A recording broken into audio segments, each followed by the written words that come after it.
Era nudo dentro una borsa sportiva gettato nel cassonetto. Sono state queste le prime ore di vita del neonato abbandonato vicino alla recinzione del cimitero di Rosolina Paese. Ad allertare i soccorsi e le forze dell'ordine, una signora che si stava recando al Camposanto per portare i fiori ai cari.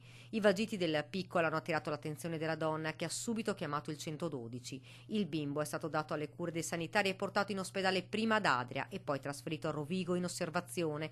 Ora sta bene. Sta bene, i parametri vitali sono stabili, ha già consumato un paio di pasti come ospite della pediatria, quindi bene, fortunatamente bene. Il nome Giorgio è stato dato dagli infermieri che per primi hanno soccorso il neonato. Quando è arrivato l'equipaggio del 118, l'infermiera che per prima lo ha raccolto, lo ha preso in braccio, si chiama Giorgia ed è stato quindi dall'equipaggio affettuosamente chiamato Giorgio. Secondo il direttore generale, il parto dovrebbe essere avvenuto poco prima del momento dell'abbandono. Questo fa anche presumere, cioè come l'hanno trovato il neonatino, fa anche presumere che l'evento del parto fosse accaduto proprio pochissimo prima, insomma, ecco, mezz'ora o poco più prima.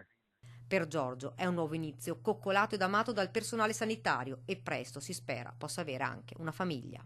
La procura deciderà sulla sua affidabilità e quindi può iniziare per Giorgio un percorso futuro anche molto positivo.